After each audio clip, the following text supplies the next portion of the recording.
नमस्कार। ज्योतिष के कार्यक्रम सौभाग्यम ज्योतिषम में मैं पंडित विशाल विरथरे आप सभी प्रिय दर्शकों का हार्दिक अभिनंदन करता हूं। प्रिय बंधुओं, सबसे पहले मां बगलामुखी का ध्यान करेंगे। ओम लीं बगलामुखी सर्वदुष्टानां वाचम मुखम पदम स्तंभ्यम जीवाहम कील्यम बुद्धिम विनाशाय लीं ओम स्वाहा। तो दर्शकों, चर्चा चल रही है रत्नों के ऊपर। 84 प्रकार के रत्नों के बारे में मैं आपको जानकारी दे रहा हूं कि इनमें से कुछ रत्न होते हैं जो कि ज्योतिष के आधार पर अपना विशेष महत्व रखते हैं। कुछ रत्न इस समय लुप्त हो चुके हैं या कई रत्न इतने बहुमूल्य हैं कि वह इस समय मिलना, किसी के पास होना बहुत ही मुश्किल बात है। लेकिन मेरा मकसद है आपको यहाँ पर 84 प्रकार के रत्नों से अवगत कराना। तो उसी क्रम को आगे बढ़ाएंगे। रत्नों के बारे में जो जानकारी दे रहा हूँ उस क्रम को आगे बढ़ाते हैं। एक जो स्टोन होता है जिसको कि हम बोलते हैं रॉक क्रिस्टल या स्फटिक, वह कांच जैसा दिखने वाला एक पत्थर या रत्न होता है। आपने देखा होगा इनकी मालाएं भी बनी होती हैं, इनके शिवलिंग बने होते हैं, शंख बने होते हैं, मूर्तियां बनी होती हैं। ज़्यादातर श्री यंत्र, सफ़ेद से रंग के कांच के श्री यंत्र आपने देखे होंगे, वह स्फटिक में ही बने होते हैं। बड़ा ही विशेष महत्व है स्फटिक का। आने वाले किसी कार्यक्रम में मैं आपको इसके लिए अलग से जानकारी दूंगा, लेकिन रत्नों के बीच में जो इसकी क्या संज्ञा है वह आपको बता देता हूँ। डिटेल से जानकारी स्फटिक की मैं आपको किसी न किसी कार्यक्रम में ज़रूर दूंगा आपको मैं। तो यह रत्न का कार्य क्या होता है? आपके शरीर से नेगेटिव एनर्जी को ख़त्म करना और पॉजिटिव एनर्जी को डालना। इसीलिए बड़े बड़े साधु संत महात्मा स्फटिक की माला को अपने गले में धारण करके रखते हैं, छोटी या बड़ी। ये कई प्रकार से आता है। जब इसकी कटिंग की जाती है तो बड़ा अच्छा और सुंदर उभर के आता है। डुप्लीकेट स्फटिक भी मिलते हैं, लेकिन ओरिजिनल स्फटिक बड़ा ही ठंडा होता है। तो इसकी पहचान जिनको होती है वे बड़ी जल्दी इसको पहचान लेते हैं कि ये ओरिजिनल है कि डुप्लीकेट है। तो यह तो थी स्फटिक के बारे में जानकारी। इसके बाद एक रत्न आता है जिसको हम बोलते हैं टाइगर स्टोन।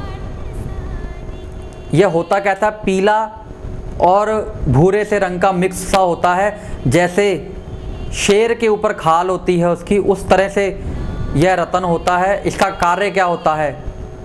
जिन बच्चों को डर लगता है या जिनका दिल कमज़ोर होता है, डरते हैं, लोग हों या बच्चे हों, कोई भी हों, या जिनके अंदर थोड़ी सी आत्मविश्वास की कमी होती है, मतलब डरपोक किस्म के लोगों के लिए या बच्चों के लिए इसका रत्न का प्रयोग किया जाता है। ये उनको चांदी में, सोने में या तांबे में, किसी भी धातु में कुछ शुभ नक्षत्रों के अनुसार उसको डाला जाता है। तो टाइगर स्टोन का बड़ा ही अच्छा इफेक्ट देखा गया है। एक स्टोन आता है जिसको हम बोलते हैं तुरमली।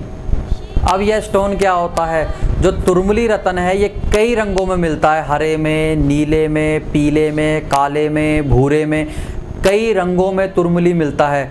जो लोग ये महंगे रत्न, पुखराज, नीलम, मानिक ऐसे रत्न नहीं डाल सकते हैं, वो तुरमली का, अच्छी क्वालिटी की तुरमली का प्रयोग करते हैं। जैसे कि हरी तुरमली बुध का ग्रह का इफेक्ट दे देती है, लाल तुरमली सूर्य का इफेक्ट दे देती है, नीली तुरमली शनि ग्रह का इफेक्ट दे देती है। तो ये कई रंगों में उपलब्ध होता है यह रत्न। एक रत्न आता है माया मरियम। यह स्टोन पीले से रंग का होता है, इसके अंदर भूरे रंग की कुछ धारियां होती हैं। अब इस रत्न का कार्य क्या है? जिनको पाइल्स की प्रॉब्लम होती है, बवासीर की मुश्किल होती है, उनके लिए यह रत्न बड़ा उपयोगी है। अगर यह इसकी अंगूठी बनवाकर या अपने गले में रत्न धारण करते हैं तो पाइल्स की बीमारियों का बड़ी जल्दी छुटकारा मिल जाता है या उसमें राहत मिलती है।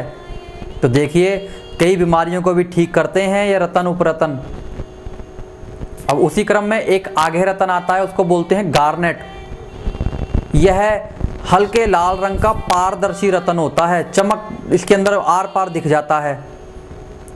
यह रत्न गार्नेट होता है। यह सूर्य के यानी कि मानिक के अभाव में सूर्य ग्रह के लिए डाला जाता है। इसके बाद एक रत्न आता है गन मेटल। यह काले रंग का चमकीला सा पत्थर होता है उसके ऊपर से काफ़ी अच्छी फिनिशिंग होती है, चमकीला होता है, नीचे से प्लेन होता है, इसको बोलते हैं गन मेटल। यह रत्न शनि ग्रह के लिए या राहु ग्रह के लिए इस्तेमाल किया जाता है ज्योतिषीय आधार पर। एक रत्न आता है उसको बोलते हैं लेड स्टोन, जिसको कि चुंबक पत्थर भी बोल देते हैं, मैग्नेट होती है ये। इसका कार्य क्या है, जिन लोगों को ब्लड प्रेशर होता है, अगर वह ये रत्न अपने रिंग फिंगर में या मिडल फिंगर में धारण करते हैं पंच धातु में बनवा के, तो ब्लड प्रेशर की प्रॉब्लम से मुश्किल से राहत मिलती है इस रत्न को डालने से। इनकी पूजा करवाकर विशेष विधि विशेष नक्षत्र द्वारा फिर ये धारण करना चाहिए। एक रत्न और आता है उसको हम बोलते हैं ब्लैक स्टार। काले रंग का रत्न होता है, गोल, चौरस, ओवल कई शेपों में आता है। इसके अंदर एक, जब इसको हिलाते हैं हल्की सी लकीर दिखती है, चमक दिखती है, उसको हम ब्लैक स्टार बोलते हैं। शनि ग्रह के लिए इस रत्न के लिए इस रत्न का दान करवाया जाता है, क्योंकि धारण करने का ऐसा कोई विशेष महत्व नहीं होता है, इसकी ग्रेविटी पावर इतनी अच्छी नहीं होती है। लेकिन जब कहते हैं कुछ रत्नों का दान करना है या जल प्रवाह करने हैं, तो नीलम को तो दान नहीं किया जा सकता, बहुत महंगा होता है, तो उसके अभाव में ब्लैक स्टार का दान वगैरह करवाया जाता है। एक स्टोन आता है उसको हम बोलते हैं नीली। वह पारदर्शी नीले से रंग का रत्न होता है, गहरा नीला, लाइट नीला आता है।